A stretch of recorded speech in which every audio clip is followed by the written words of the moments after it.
সুপ্রিয় দর্শক, স্বাগত জানাচ্ছি চ্যানেল আয়ের পর্দায় ফার্স্ট ওয়াশ এখন কি চায়ের আয়োজনে। সাথে আছে আমি দীপ্তি চৌধুরী। সবকিছু শেষ আছে, কিন্তু মানুষের অধিকারের শেষ নেই।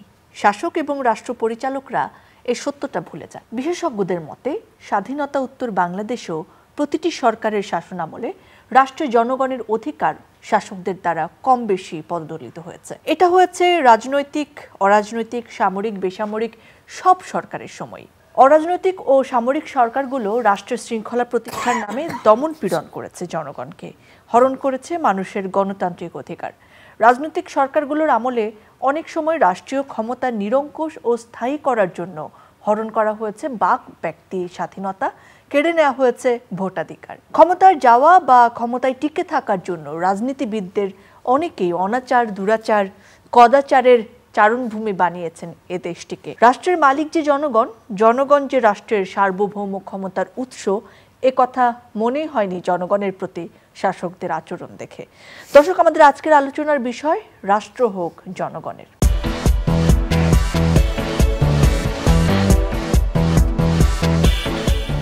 এ বিষয়ে কথা বলার জন্য আজকে আমাদের সঙ্গে দুজন অতিথি উপস্থিত রয়েছেন। আমাদের সঙ্গে রয়েছেন জনাব Mujibur Rahman Manju, chairman AB party.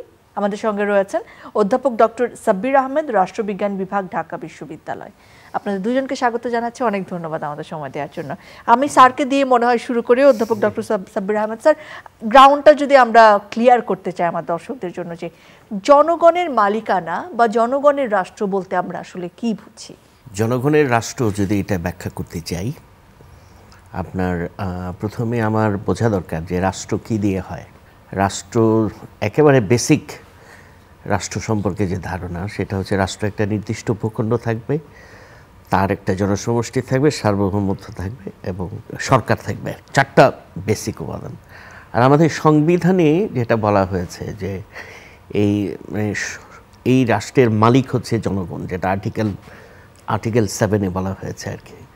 তো এটা তো হলো এক ধরনের আইনি মালিকানা। আইনগত দিক থেকে আমি বলে দিচ্ছি যে জনগণই হচ্ছে রাষ্ট্রের মালিক।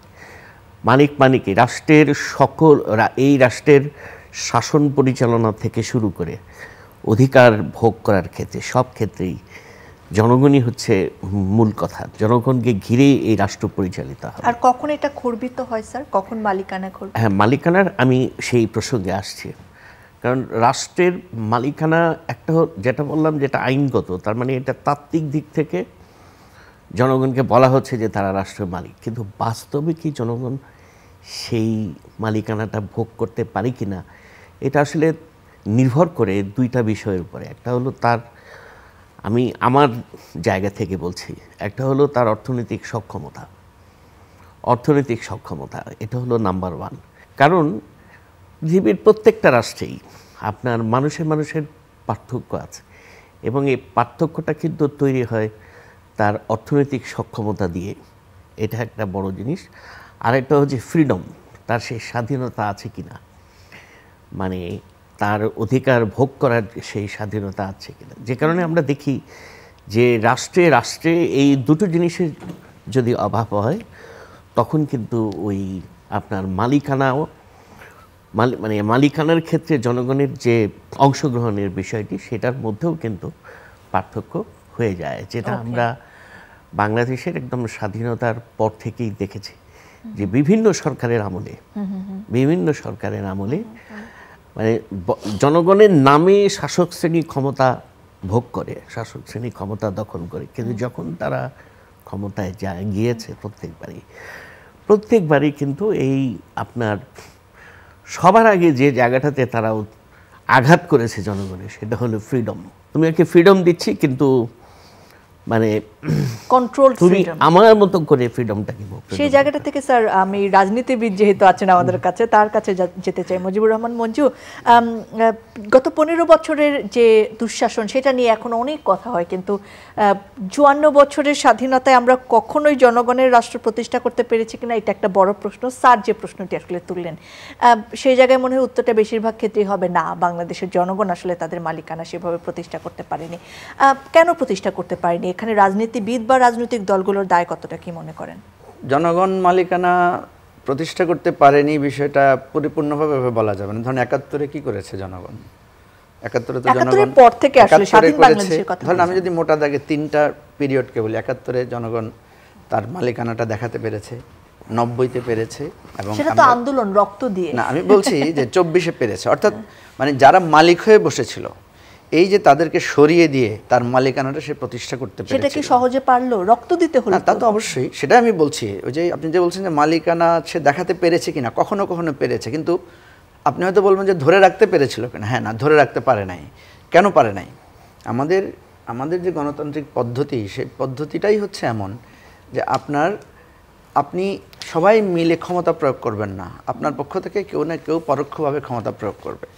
আপনি যাকে ক্ষমতা প্রয়োগের জন্য দিচ্ছেন, প্রতিনিধি বানাচ্ছেন, সেই মালিক হয়ে যখন বসে যাচ্ছে, তখনই তো সমস্যাটা হচ্ছে, যে যার কারণে জনগণ তার মালিকানাটা ভুলে যায় যে আমি তো মালিক না। দেখেন, আমরা যখন পেরিফেরিতে পলিটিক্সের কারণে যখন যাই, তো ধরেন আমাদের অডিয়েন্সে যারা থাকে তাদেরকে আমরা যখন প্রশ্ন করি যে আচ্ছা আপনারা কারা কারা ট্যাক্স দেন, তো আমরা দেখি যে সেখানে 10-15 জন হাত তোলে, বাকিরা হাত তোলে না। তো বাকিদেরকে জিজ্ঞেস করলে যে ভাই আপনি নাকি ট্যাক্স দেন না, হাত তোলেন না কেন? বলছে আমি গরিব মানুষ ভাই, ট্যাক্স দেবো কোত্থেকে? তো আপনি কি করেন? আমি রিক্সা চালাই। আপনার হাতে একটা ফোন আছে, আপনি কি ফোনে কথা বলেন না? হ্যাঁ, বলি তো। তো ফোনে যে কথা বলেন, আপনি 1 টাকার ফোনে কথা বললে সরকারকে পরোক্ষভাবে আপনি ভ্যাট বা ট্যাক্স কতটুকু দেন? তখন সে হয়তো কেউ বলতে পারে, কেউ বলতে পারে না। কেউ হয়তো বলে যে হ্যাঁ আমি 30 পয়সা বা 35 পয়সা দিই। তো এই যে 30 পয়সা আপনি দিচ্ছেন, আপনি যদি 500 টাকার কথা বলেন, তাহলে দেখা যাচ্ছে 150 টাকা কিন্তু আপনি সরকারকে দিচ্ছেন। আপনি যদি বছরে খাওয়া দাওয়া, কাপড় চোপড়, আরও বিভিন্নভাবে বিদ্যুৎ ব্যবহার করেন, পানি ব্যবহার করেন, প্রত্যেকটার পরোক্ষভাবে আপনি কিন্তু সরকারকে ট্যাক্স দিচ্ছেন। এবং হিসাব করে যখন তাকে বলা হচ্ছে, আমরা যখন একটা অ্যাপ্রক্সিমেট হিসাব করে বলি যে আপনি কিন্তু মাসে 300 টাকা ট্যাক্স দেন, বছর শেষে দেখা যায় আপনি 3000 টাকা ট্যাক্স দেন, এ কথা বলার পরে আমি দেখি যে তার চেহারা চেঞ্জ হয়ে যায়, পরিবর্তন হয়ে যায়। সে নিজেকে এম্পাওয়ার্ড ফিল করে যে আমি এত টাকা ট্যাক্স দিই গভর্নমেন্টকে। অর্থাৎ এই যে তার একটা ওনারশিপ, যে আমি এখানে ভাড়া থাকি না, বা আমি এখানে বিনা পয়সায় থাকি না, আমি করুণার পাত্র না, আমি এই গভর্নমেন্টকে এই প্রতিটা দিনের জন্য আমি এদেরকে পে করি। এই নলেজটা যখন সে জানছে, তখনই আমি দেখি তার চেহারা পরিবর্তন হয়ে যাচ্ছে, তার মধ্যে এক ধরনের তার ব্যক্তিত্বের মধ্যে একটা ছাপ ফুটে উঠছে, এবং সে মনে করছে যে I am the owner of the state, আমি এই রাষ্ট্রটার একজন মালিক, আমি এই রাষ্ট্রটাকে চালাচ্ছি। যেমনিভাবে আমরা একটা কর্মচারীকে যখন চালাই না, তখন এটা হয়। তো সেজন্য বলছি কি, আমাদের এই মালিকানার জায়গাটায় একটা প্রধান অন্তরায় হচ্ছে আমরা জানি না, আমাদের জানানো হয় না, বা আমরা আমাদের অধিকার সম্পর্কে সচেতন না। আপনি দেখবেন সে যখন ডাক্তারের কাছে যাচ্ছে গভর্নমেন্ট হসপিটালে, সে এমনভাবে অনুনয় বিনয় করছে এজ ইফ এটা তার একটা প্রিভিলেজ। এটা কিন্তু তার প্রিভিলেজ না, এটা কিন্তু তার রাইটস। এটা তো মানে শাসক গোষ্ঠী যারা আছেন তারাই এই ফিলিংটা তাদেরকে দেন। আমাদের সরকারি কর্মকর্তারা তো মালিকের মতো ভূমিকাতেই অবতীর্ণ হন প্রায়শই। এই যে আমরা যে শিখে এসেছি স্যার ডাকছি, আমরা যে তাদেরকে মানে এক ধরনের প্রভু এবং ভৃত্যের আচরণটা, আপনি এই জন্য বলছি কি, আমাদের এই মালিকানার জায়গাটায় আমাদের অনেকগুলো কম্পোনেন্ট একসাথে কাজ করতে হবে। সময় বদলে যায়, কিন্তু সৌন্দর্যের সংজ্ঞা বদলায় না। রূপ বদলে যায়, কিন্তু আভিজাত্যের মানে একই থেকে যায়। ঐতিহ্য যখন আপন করে নেয় আধুনিকতাকে, তখন সৌন্দর্য ঠিকই খুঁজে নেয় স্যান্ডেলিনাকে। স্মরণের ছোঁয়ায় তোমার উপমায় বদলে দিলে যে আমার। স্যান্ডেলিনা সো, রূপচর্চায় আভিজাত্য। আপনি দেখেন কেন আমাদের দেশের সাথে পাশ্চাত্য বা উন্নত দেশগুলোর মধ্যে পার্থক্য কেন, তারা কেন এত অধিকার ভোগ করে, এত অধিকার সচেতন, আমরা কেন না? আমাদের এই জায়গায় প্রথম যেটা আমি মনে করি যে জনগণকে অধিকার সচেতন করতে হবে, শিক্ষাটা জনগণের লাগবে, এবং একটা বাইলেটারাল অ্যাওয়ারনেস দরকার। যারা মালিক হয়ে বসে আছেন তাদেরকেও কিন্তু বুঝতে হবে, তারা বুঝেন কিন্তু যখন সব হারিয়ে ফেলেন তখন বোঝেন। এই যে এবার দেখেন, এবার কি হয়েছে, আপনি যখনই জনগণ তার মালিকানাটা জেনে ফেললো, তখনই কিন্তু আবার আরেকটা ভারসাম্য নষ্ট হচ্ছে। ভারসাম্য নষ্ট হচ্ছে কি, এখন দেখেন পুলিশ, যেখানে আগে পুলিশ দেখলে মানুষ ভয় পেত, এখন পুলিশ উল্টা আপনার অন্য ধারায় পড়ে গেছে। পুলিশ জনগণকে ভয় পাচ্ছে এখন উল্টো। এখন পুলিশও জনগণকে ভয় পাবে কেন? মানে দুইটাই ক্ষতি তো। পুলিশ যে গভর্ন করবে, পুলিশের কাছে গেলে যে আপনি সে যে একটা অ্যাকশান নেবে, সেই অথরিটিটা কিন্তু সে হারিয়ে ফেলছে যখন জনগণ অধিক মাত্রায় মানে সচেতন হয়ে যাচ্ছে বা মানে এম্পাওয়ার্ড হয়ে যাচ্ছে।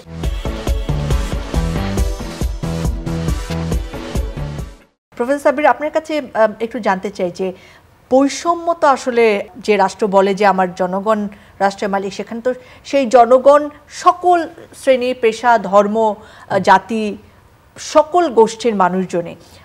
বৈষম্য তো আমাদের দেশে আসলে কখনোই মুক্তি ছিল না আমাদের, এবং সেই বৈষম্য মুক্তির জন্য 2024-এর এই জুলাই আগস্টের অভ্যুত্থান হলো। ধর্মীয় সংখ্যালঘু সংখ্যাগুরু, পাহাড় সমতল, আদিবাসী বাঙালি, এই বিভাজন থেকে কেন আমরা মানে দূরে যেতে পারলাম না, আমরা কেন সম অধিকার নিশ্চিত করতে পারলাম না? আপনি যদি আমাদের ইতিহাস দেখেন, আসলে তো বাংলাদেশ স্বাধীন হয়েছে কিন্তু বৈষম্যের বিরুদ্ধে লড়াই করি। আপনার সেই পাকিস্তানি শাসনামলের 24 বছরের ইতিহাস যদি দেখেন, এবং এই বৈষম্যকে কেন্দ্র করেই পূর্ব বাংলার যে রাজনৈতিক আন্দোলন পশ্চিম পাকিস্তানের শাসক গোষ্ঠীর বিরুদ্ধে গড়ে উঠেছিল, এবং ওই বৈষম্যের প্রেক্ষাপটেই কিন্তু 6 দফার আন্দোলন তৈরি হয়েছিল, যাতে আমরা এই বৈষম্য থেকে মুক্তি পেতে পারি। সেটা কিন্তু হয়েছিল। এবং আমরা জানি যে 2 ইকোনমিজ যে থিওরির কথা বলা হয়, এই 2 ইকোনমিজ থিওরির মূল বক্তব্যও কিন্তু একেবারে 2 অঞ্চলের মধ্যে অর্থনৈতিক বৈষম্য।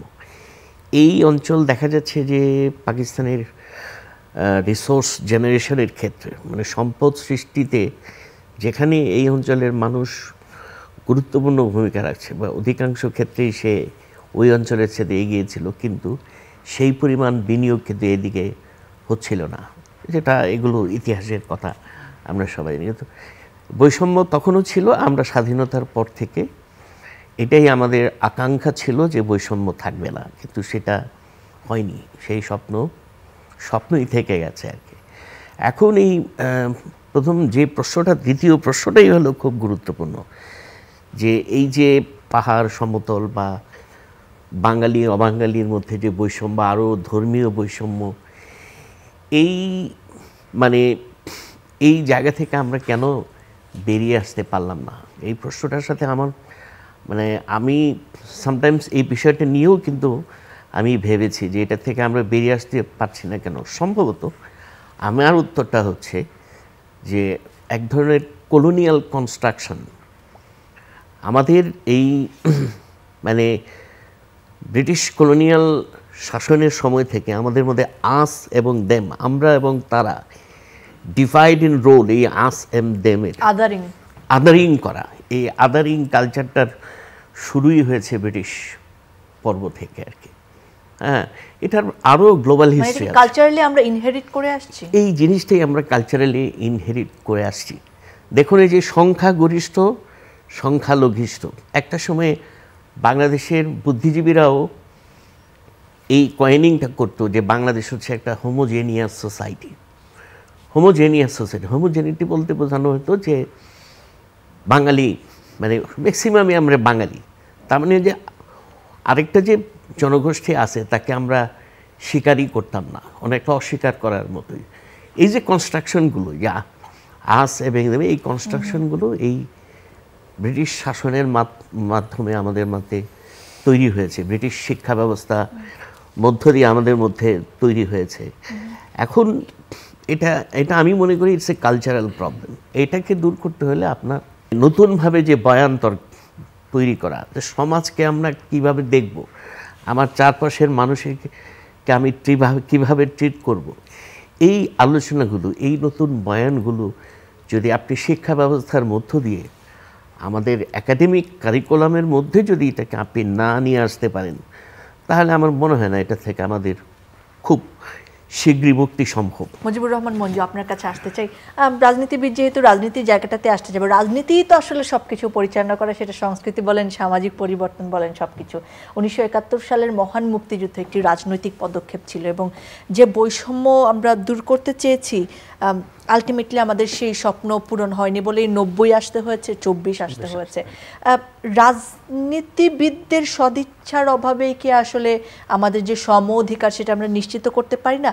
যদি না পেরে থাকে, সম অধিকার নিশ্চিত করতে আসলে সমস্যাটা কোথায়? আমাদের রাজনীতিকে আমরা দায়ী করি এটার জন্য, বা রাজনীতিবিদদেরকে দায়ী করি। দেখেন, প্রথম আমরা যেটা রাজনীতি করতে গিয়ে আমরা যেটা দেখলাম, আসলে রাজনীতি করতে আসেন কারা?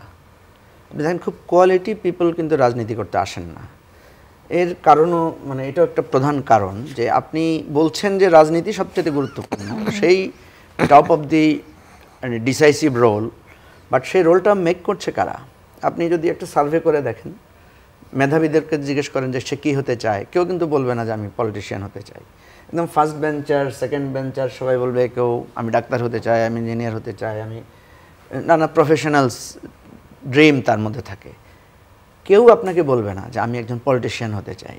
তো এখন আমরা সাধারণত সার্ভে করে দেখি যে ব্যাক বেঞ্চাররা যখন পলিটিশিয়ান হয় এবং এই যে তার মধ্যে একটা মোটিভ কাজ করে সবসময়, সে রাষ্ট্র নিয়ে কীভাবে ভাববে, সে রাষ্ট্রের কল্যাণের জন্য দীর্ঘ, যেমন আমাদের দেশে পলিটিশিয়ানরা দেখেন যে দুর্নীতির কথা কেন আসে বারবার, কারণ আসে কি সে একটা দীর্ঘমেয়াদী চিন্তা করে না, সে স্বল্পমেয়াদী ভাবে যে এই ব্রিজটা করলে আমি এখান থেকে কত টাকা আপনার কমিশন পাবো বা ইনকাম করতে পারবো, সে ওইভাবেই সে প্ল্যানটা করে। তো একটা প্রধান কারণ হচ্ছে রাজনীতিবিদদেরকে আমরা যে দায়ী করি এটা যথার্থ, কিন্তু কারণ হচ্ছে রাজনীতিবিদ তৈরির আমাদের এখানে কোনো ইনস্টিটিউশন নাই। ঠিক আছে, আপনি দেখেন উনি প্রফেসর, উনি একজন রাজনীতি শিক্ষক, আমি কিন্তু রাজনীতির ছাত্র, কারণ প্রপারলি পলিটিক্স শিখে পড়ে রাজনীতি করার আমাদের এখানে তো ট্রেন্ড নাই। আপনি কিন্তু ইউরোপে যান, আপনি ইংল্যান্ডে যান, আমেরিকায় যান, দেখবেন যে সেখানে কিন্তু একটা ইনস্টিটিউশনাল ডেভেলপমেন্ট আছে। ছাত্রদেরকে গিয়ে গিয়ে বিভিন্ন পার্লামেন্টে গিয়ে তারা সেশন করছে, তারা ডিবেট করছে, তারা দেখছে পলিসি মেকিংগুলো নিয়ে, ইকোনমি নিয়ে, ইন্ডাস্ট্রিয়ালাইজেশন নিয়ে তারা কথা বলছে, জানছে, শিখছে, দেখছে। আমাদের পলিটিশিয়ানদের এই ব্যাকবোনটা নাই ডিউ টু আমাদের এখানে সাপ্লাই চেনে প্রবলেম। তো এখন কিন্তু দেখেন বাংলাদেশের যত জায়গাতেই বড় ধরনের পরিবর্তন বা এগিয়ে আসার ক্ষেত্রে কিন্তু রাজনীতিবিদরাই এগিয়ে আসতে হয়েছে। সে ফর এক্সাম্পল আপনাকে যদি ধরি যে আজকে কেন আমাদের সমাজে এত বিশৃঙ্খলা, বা আপনি প্রত্যেকটা ইনস্টিটিউশন ভেঙে পড়েছে কেন? কারণ আপনি যদি দেখেন সরকারি কর্মকর্তারা সবাই এক ধরনের সুবিধাবাদী চরিত্রে ছিলেন। আপনি অন্যান্য ব্যবসায়ী জায়গায় দেখেন সবাই একটা সুবিধাবাদী চরিত্র নিয়েছেন। গত 15 বছর ধরে কিন্তু পলিটিশিয়ানরাই ফাইট করেছেন, জেলে গিয়েছেন, গুম হয়েছেন, অন্যায্য আচরণের শিকার হয়েছেন, তাদেরকে কিন্তু লড়াইটা করতে হয়েছে। এবং এখন দেখবেন মানুষ টিজ করে যে পলিটিশিয়ানরা কি করতে পেরেছেন, আপনারা 15 বছর কিছু করতে পারেন নাই, ছাত্ররা করেছে। হ্যাঁ সত্য, ছাত্ররা করেছে, কিন্তু ছাত্ররা সেই ইন্সপিরেশন পেয়েছে কোথায়? ছাত্ররা এই বৈষম্যের জায়গাটা স্পষ্ট করে দেখেছে কোথায়? আমার টাকা যে লুট হয়ে গেল, আমার এখানে যে এত অন্যায় হচ্ছে, আমার এখানে যে এত বৈষম্য হচ্ছে, আমার এখানে যে এত বীভৎস নৃশংসতা হচ্ছে, পলিটিশিয়ানরাই তো আলটিমেটলি তাদের তো পলিটিক্যাল চেঞ্জের জায়গাটাতেই যেতে হলো, কারণ এটা না হলে এবং তারাও কিন্তু আবার পলিটিক্সে আসছে। তো সেজন্য দীপ্তি এখানে মানে সলিউশন তো বের করতে হবে। আমরা তো যুগ যুগ ধরে এই ব্লেম গেম করতে হবে। এই সলিউশনটা আমি স্যার থেকে ফিরে এসে আপনার কাছে শুনবো। স্যার একটুখানি বলেন যে আমাদেরকে রাজনীতিবিদদেরকে দোষারোপ করলে তো আসলে হবে না, তারাও নানা জায়গায় আসলে বন্দী হয়ে যান বিকজ অফ দ্য সিস্টেম আমাদের দেশ চালনার। রাজনীতিবিদরা অনেক সময় দেখা যায় যে ক্ষমতায় আসার পরে কিংবা দায়িত্ব গ্রহণের পরে, আমি রাদার বলতে চাইবো, সারাদিন ল্যাপটপ, ফোন আর অফিসের কাজ। আমি চললাম, তুমি থাকো তোমার কাজ নিয়ে। হয়তো তোমারই জন্য হয়েছি যে প্রেমে বন্য। আমাদের মধ্যে এখনো প্রেম আছে, জানি তুমি অনন্য, তাই শুধু তোমাকেই চাই। জীবনের প্রতিটি মুহূর্ত হয়ে উঠুক স্পেশাল। ত্বকের যত্নে রোজ অয়েল এক্সট্রাক্ট এবং ময়শ্চারাইজার সমৃদ্ধ তিব্বত পমেন্ট। আমলাতন্ত্রের একটা বৃত্তে বন্দী হয়ে যান এবং তারা যে অঙ্গীকার জনগণের কাছে দেন সেটা অনেক সময় আমলাতান্ত্রিক জটিলতায় হারিয়ে যায়, কিংবা রাষ্ট্রের বিভিন্ন প্রতিষ্ঠানের কাঠামো রয়েছে সেখানে আসলে পূরণ করা সম্ভব হয় না সবসময়। এই আমলা নির্ভরতা কেন আসলে আমাদের রয়েছে, বা আমরা এর থেকে বের হতে পারছি না কেন? এটাও আমরা দীর্ঘদিনের একটা ঐতিহ্য, আমরা সেই পাকিস্তানি আমল বা তারও আগে ব্রিটিশ আমল থেকে আমরা পেয়ে আসছি যে সব এখানে এক ধরনের স্টিল ফ্রেম, মানে আমলাতন্ত্রের যে লৌহ বন্ধন, সেই বন্ধন থেকে আমরা মুক্তি পাচ্ছি না। একটা হলো যে কথাটা মঞ্জু ভাই বললেন আর কি, কিছুক্ষণ আগেই তিনি বলেছেন যে পলিটিক্সে আপনার যে মেধাবী লোকজন তাদের কোনো ইনটেক আসছে না, মানে মেধাবী স্টুডেন্টরা, নিউ জেনারেশনের যে যারা, তারা পলিটিক্সে আসছে না। এটা কিন্তু দীর্ঘদিনের একটা সংকট আমরা দেখি পলিটিক্স, যে কারণে মানে আলটিমেটলি পলিটিক্সটা কিন্তু পলিসি। আপনি এখন উন্নত দেশের দিকে যদি তাকান, স্ট্রিট পলিটিক্স বলতে কিছু নাই ওই অর্থে আর কি, খুবই মানে কমে গেছে। কিন্তু আমরা এখনও পলিটিক্সটাকে রাস্তার মধ্যে ফেলে রেখেছি। পলিটিক্স ইজ পলিসি মেকিং, এবং পলিসি মেকিংটা কিন্তু খুবই টেকনিক্যাল। এটার জন্য আপনার মেধার দরকার আছে, নলেজ বেসড, এবং এখনকার দুনিয়াতে হাইলি টেকনোলজি বেসড এখন পলিসি মেকিং, যে কাজটা আমাদের রাজনীতিবিদরা করতে পারে না আর কি।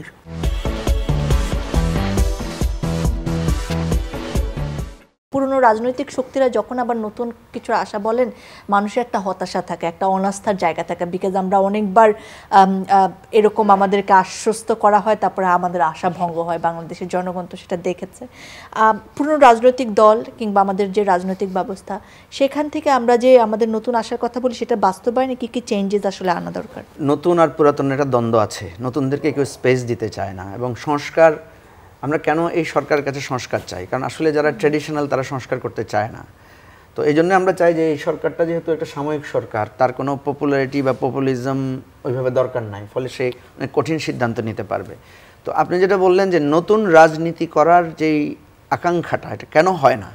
বারবার ধরুন 90-তে আমাদের স্বপ্নভঙ্গ হয়েছে, এখনও কিন্তু মানুষ একটু অস্থিরতা শুরু হয়েছে যে আদৌ নতুনদেরকে নিয়ে এই স্বপ্ন বাস্তবায়ন হবে কিনা। এর প্রধানতম কারণ হচ্ছে নতুনদেরকে আমরা চিনতে ভুল করি। যেমন আমি প্রায় টকশোতে গেলে আমাকে প্রশ্ন করে, ছাত্রদের আচরণ এত খারাপ কেন, ওরা এত অ্যাগ্রেসিভ কেন, ওরা অ্যারোগেন্স কেন?